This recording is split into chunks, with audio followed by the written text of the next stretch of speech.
and welcome here to TalkFCB, and welcome back to the channel here today, guys, where we do have to come back here. We do have to discuss all together what we are feeling after Barca's disappointing and frustrating performance against Rayo Vallecano on Sunday. And especially here today, we must talk about Hansi Flick's words, because he came out with a massive quote regarding egos at the club, and we're going to be talking about who's he referencing, what exactly is he talking about. All of that is to come, along with what on earth the plan is in La Liga long term. It is all on the way, so come on and let's do this. Because make no mistake about it, guys, the performance from Barca on Sunday, it was lackluster. It was very, very poor in many ways. You know, right throughout that team, it was hard to see many standout performances. Of course, the one player that we have to mention, Joan Garcia, we've spoken about him after the game. He was incredible. There's no two ways about that. To see that kind of performance for a Barcelona goalkeeper, it's been a while. I mean, it really, really has. It's incredible to see him with that kind of quality, that kind of shot stopping. That's going to come in handy. That is going to help us win us points and hopefully win us titles as well. But of course, we don't always want to depend on him to the kind of degree that we did last night. Now, after the game, Flick came out and he was very, very honest. He was very frank. He said, I think the point today, that was enough. We did not deserve any more than that. We lacked intensity. Again, we made a lot of mistakes. We can play better. He said we could have scored more goals. The second could have come in the first half, but Rayo played very well. I'm not happy with my team today. We lost a lot of balls, and we have to do better. And like I said, you know, after the game yesterday, we've heard this ever since the start of the season from Flick. You know, he has spoken about this team on several occasions now, and he's saying this is not good enough. These are not the kinds of displays. These are not the kinds of performances that I want to be seeing from my players. We have to do better. And how many more times is Flick going to have to tell them to up the intensity? You know, almost every game so far, he said, you need to give more. You need to be applying yourself in a much more intense way than what we are seeing.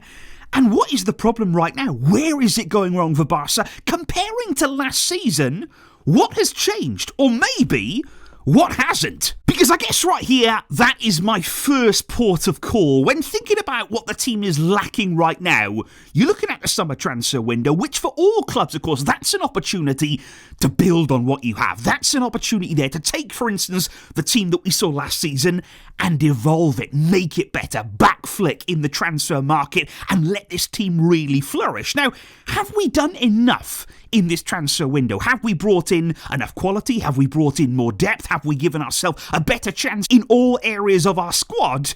You have to say we haven't. Now, it's two ways of looking at this, because on the one hand, Barca as a club, they've not really done great business this summer in terms of the way that we've negotiated some deals. It's not really been ideal. There's lots of criticism, of course, at boardroom level at Barca, and you can look at all of that.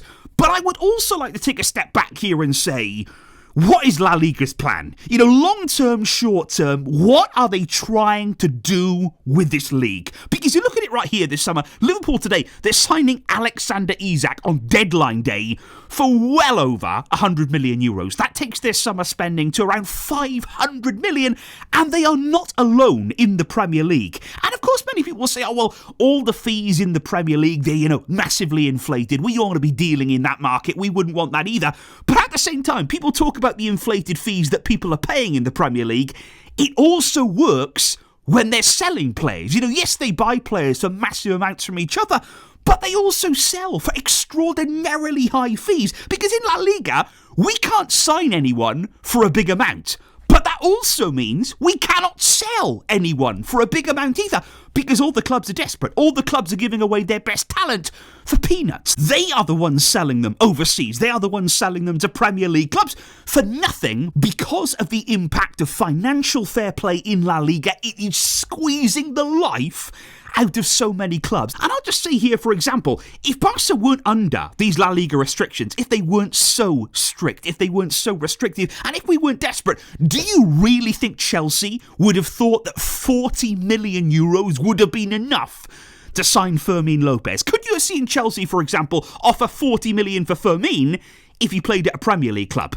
no chance at all. They only think that would have been enough because it's Barca, because we're in La Liga, because everybody understands the situation that we find ourselves in. And to be honest, guys, at this point in time, we don't even need to be talking about the Premier League. We don't need to make comparisons with the Premier League. Let me just tell you, Wrexham in the English Championship have spent as much money as Barca have this season. And they've only just come up from the third tier of English football.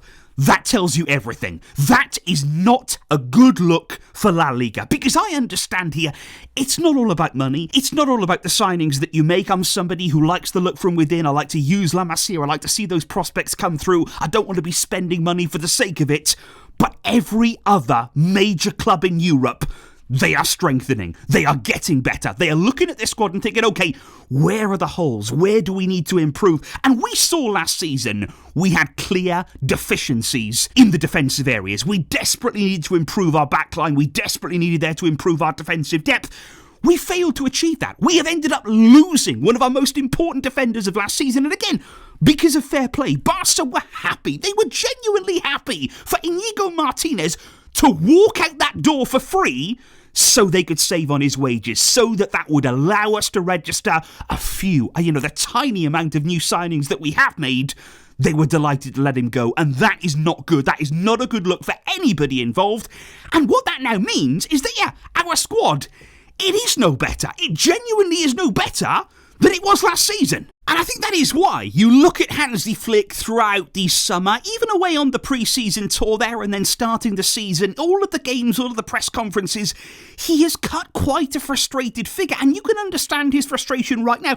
I think throughout the summer transfer window, he's had to endure a lot. He's spoken about registrations, he's spoken about the stuff that's gone on at the club, and he said before, we went through all this last season. I'm starting to get used to it in some ways now, but it's almost as though we've gone through all of that. We've gone through all of these difficult moments, and yet we still haven't actually made that much progress in the transfer window. And right now, you're looking at the game yesterday. After the game, apparently that is the most animated he has ever been in the Barca dressing room there. He was absolutely furious, and apparently he let everybody in there know. Nobody was left in the dark about what he was feeling. He really, really did let go, and it was immediately after the game. He went through everything with the players there. There was a full briefing, there was a full dressing down, and Flick said in his press conference, I've talked to them. I'm going to talk to them now. He said it has to be said now. It's not going to wait, because these players, of course, are going to go off now on international duty. They're going to go all around the world. It's incredible, by the way, that we have an international break this early in the season. We've only just come back, but that's why Flick right here, he let them know how he felt immediately. But then we come on to the biggest quote. We come on to the most important thing that Flick had to say after the game yesterday. And quite honestly, this quote, it scares me, but at the same time, it has to be said, because Flick told us all, the most important thing is that when the transfer market closes, everybody is 100% committed to this team. He said, I don't want egos, because egos kill success. Last season, we played as a team. We played as one unit, and we have to go back to this. And I thought those were massive words there. I think that is a massive thing to say in a press conference so early in the season, off the back of such an incredible season last time out. To say this now, something has to be wrong there. Something has to be very wrong to say, look, we don't want egos creeping into this team. Last season, we all played as one. We were such a united team. We were united on every single front. We played for each other. We must go back to that, implying that right now, that's not how we are. That is not the team that you see here today. And quite honestly, that's what it looks like. You look at any of these opening games of the season, it's not the same cohesive team. It's not the same team that are all striving for the same goals and objectives. It looks a little bit more individual in many ways. And well, who could Flick be talking about then? What are some of the situations within this team, within that dressing room, that maybe are just causing a bit of a problem? Because I don't think it's possible there that Flick is referencing some of the attacking areas in the team, because I would look at players there like Rafinha, like Lamine Yamal. Now, we love these guys. We absolutely love these players, and they're incredible. But at the same time, we know they both have their own goals. We know they both have their own aspirations. And aren't we just seeing them, both of them in certain areas of games, just be a little bit more selfish. Maybe last season we were seeing them combine so well. They were always open to the pass. And just right now, at times the head goes down a little bit too much. At times, let's go for goal on my own. Let's get the goal myself. And that can't happen. In a front three, you've got to be open to the pass. You've got to be open there to setting up your teammate. And last season, they were so good at that. They were so good as a duo, as a trio that we had up front. So I think certainly that is something that we need to address and need to sort of nip in the bud as soon as possible. But of course, there's many other situations in there. We've heard lots of rumours about Fermin Lopez, about Gavi. Is there some kind of rift within the team? We've spoken about that before. That can't happen. You can't bring that kind of stuff into a dressing room. You don't want to start to separate people. It's ridiculous. Those two, they've got to get on. If something's happening, something has to be resolved, at least on a professional level, if those rumours are indeed true. And even Fermin himself, in terms of his future here, I don't think Flick has enjoyed the noise surrounding him there. He spoke about the fact that he can't wait for the transfer window to end, and I don't think he liked all that speculation right here in the week leading up to this game. And that's also one of the reasons why Fermin Lopez was left on the bench for the start of the game yesterday. And I just think it's been a whole summer of lots of different things here, lots of things that could hurt the group, hurt the harmony. I mean, I spoke before about Ter Stegen. You've had here throughout the summer the club and the club captain going at each other. I mean, really being at each other's throats, really not getting on, not really wanting to speak to each other at times, and that's not helpful. I've spoken before, this is a group that needs to be focused, needs to be completely focused on the job in hand. You don't want anything to get in between that. But what's even more problematic is the system, the style of play. If you have one player, that is all that it takes, one player who is not aligned with the system, the whole thing falls down. The entire system, the way this system works, it will collapse if you have one player there who is not aligned, who is not playing for the team. Because look, the way that it works here in terms of the pressing, if one player doesn't press, the whole press can become undone. And that can happen there. If you've got one player who now thinks, okay, I don't need to press anymore, I've proven myself, I'm good in this team, I've got my standing in the squad. If I can't really be bothered there to make that sprint, to close that player down, it all starts to unravel. You can't have one player anywhere who is not buying into this. Because if you do, it just falls apart. Like I say, we've seen that in games here. Look at the game against Rayo. It was a mess, let's be honest, guys. And it's not necessarily here about, the style of play now, it doesn't work. We're not playing the style of play now. We're not pressing. We're not playing with the intensity. If you're giving teams like Rayo so much time on the ball, of course it's going to come undone. Of course then the highlight is going to look ridiculous because you're not playing with the right style off the ball. You are not applying yourself in the way that we were last season. Now, Flick is understandably concerned about this. If he is seeing a team right here who is not as committed, who are not buying into the cause as much as they were last season. And I think there is complacency. I think at times maybe even there has been a little bit of arrogance. That's why in the first game of the season, Flick was fuming. We won the game 3-0, but he was saying, I'm not having this. The alarm bells are ringing. The warning signs are there. We cannot go on in this way. And I just think the next game that we play now, the way that we come back from the international break, that is massive. After what he has said here about the transfer window closing, once that happens, the egos have to go away. We have to put certain things behind us. We have to be united again. That is a big statement there from Hansi Flick. And I do still trust him. Of course we still trust him to get this job done, to get these players buying in to what he wants to bring. We know what success he can have. We saw how incredible the style was last season.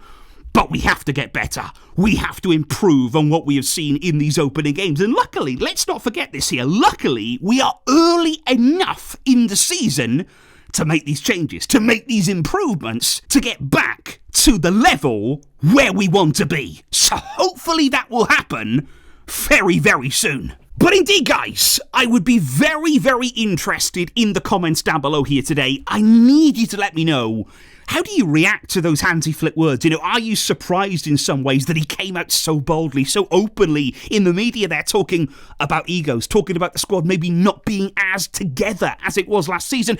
How do you react to those words? And what do you think he was referencing there in particular? Let me know all that down below. I will see you soon. We will be talking more about what's going on with Barca and how we can improve. Thank you indeed, though, for tuning in and for all of your great support. But until next time, as always, Vejka, El Barça.